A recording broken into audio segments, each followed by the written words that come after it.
Hey everybody, this is a fairly quick video about how paid DLC is a pretty severe problem in a multiplayer game. Now, a single player game is a completely different matter, but if you're playing a multiplayer game and they introduce paid DLC, and it's in the form of things like, say, what Star Wars Battlefront 2015 does, which is what you're seeing here, where it basically gives you one map and maybe a few new blasters and that's pretty much it, well, then you're going to run into some pretty severe problems. You also run into very severe problems if you do what, say, Call of Duty does, which is release map packs. Now, it's worth noting that this practice has been around for a considerable amount of time, and unfortunately it has become the de facto norm. It has also caused severe fracturing in multiplayer communities across the board. Now, the most severe example of this that I've ever seen is what you're seeing in this video, which is Star Wars Battlefront 2015, where now, unless you are playing on the weekends during prime time, there are certain modes that are completely inaccessible. One of the prime examples of this is the Battle Station mode for the Death Star map, which, unless you're playing at specific times, you will not be able to get into a single game of because nobody is playing it. But it actually gets worse than that. If you want to play the Bespin or Outer Rim maps, good luck. I have never been able to play a single match on any of them on any mode. Similarly, of those 4 new modes they mentioned, I've only been able to play one of them, and that's the Battle Station mode. Any of the other modes I just haven't been able to get into, which gets pretty infuriating. Especially considering that they introduced something called hut contracts into the game, which is how you get the new DLC weapons, and the new DLC star cards and things like that, where you go into the hut contracts, you buy them for 3,500 credits apiece, which is the in-game currency that you just earn by playing it, and then you have to complete several so-called challenges in order to actually get the item in question. Now, most of these are fairly innocuous, things like get so many kills as an Imperial Stormtrooper, or get so many kills with certain weapon types, or something along those lines. But then there are certain ones that require you to go into specific maps or specific modes in order to actually be able to complete them. So, for example, there's an Imperial Heavy Repeater, which is a pretty good blaster, and it requires you to get 75 kills with a heavy blaster, as well as 20 kills as an Imperial Soldier. That's nothing really all that hard to do. But then there's the last one, which is win one match of Battle Station on the Death Star map. Needless to say, that one got pretty irritating. I did manage to finally complete it after numerous attempts to try to even get into a Battle Station game at all, but it took quite a long time, and that is the risk you run with putting paid DLC into your game.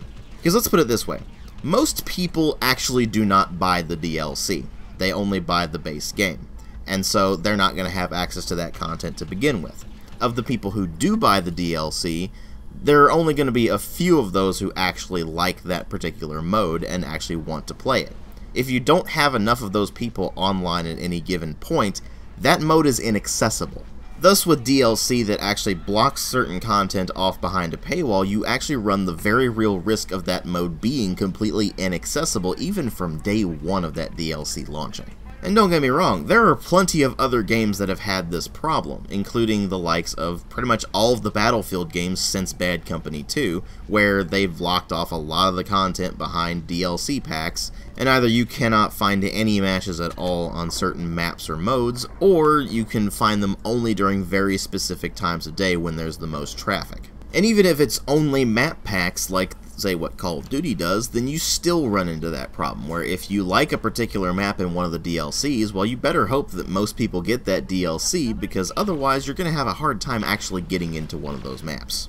Now, luckily, in more recent years, some developers have noticed that this is a pretty severe problem and have taken steps to mitigate it. For example, Ubisoft Montreal has released all of the game-altering content for Rainbow Six Siege for free. The game does still have a Season Pass, but instead of it blocking off content behind people who actually own the Season Pass, all it really does is give them early access to the operators and doesn't make them actually buy them with the in-game currency. They just get them unlocked automatically, and it gives you a couple of cosmetic items and some boosters. Thus, in the case of Rainbow Six Siege, and actually For Honor is the same way, the Season Pass is not a barrier to entry, it is an accelerant to you unlocking content that is just given to you in an update.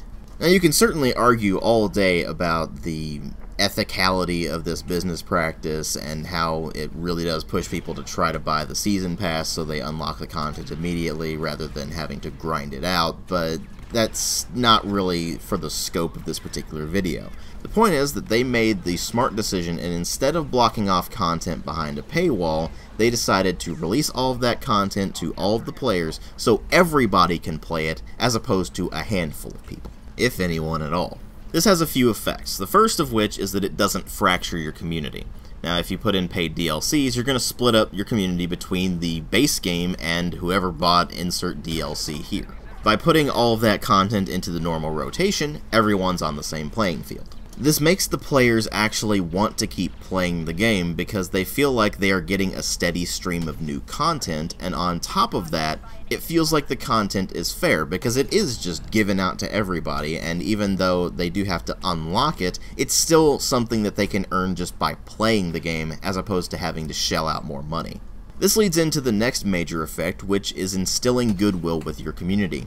If you are producing a steady stream of new content and putting it into the normal rotation as opposed to having to block it off behind DLC packs that you pay extra money for, then your players aren't going to think that you're just nickel and diming them for every cent they're worth. Unless, of course, you get really greedy and put a lot of microtransactions in the game, but that's also for another video.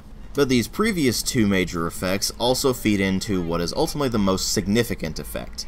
You prolong the life of your game. If you're putting out these DLCs at regular enough intervals and they are free content, then you are getting people to come back and play that new content, and maybe they'll even like the game even more than they already did, and just keep playing it. Other people will look at your game and go, oh, that's actually doing very well, more people are coming to play it, I should get in on that, and then they'll buy your game, and then they'll start playing it, and they'll tell their friends, and the cycle continues. And Rainbow Six Siege is a prime example of this particular phenomenon, because it started out and it had a decent enough community to begin with, but it had a lot of problems. Once they ironed out those problems and they started putting out those DLCs at regular intervals, more and more people started playing the game. The esports community took notice. They started playing the game.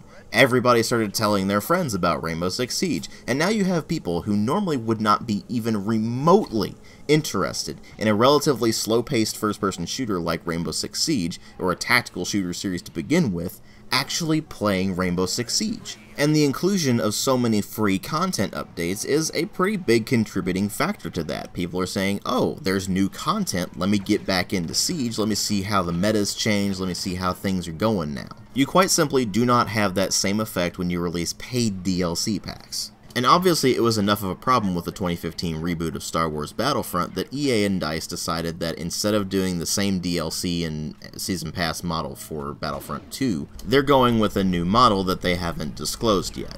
And of course, all we know at this point is that Battlefront 2 just doesn't have a Season Pass. That doesn't necessarily mean that the DLC content is going to be free, but we'll just have to wait and see, because they've said they don't want to segment their community, but even with a new model, if there is paid DLC in there that does affect gameplay, then it could still segment the community anyway.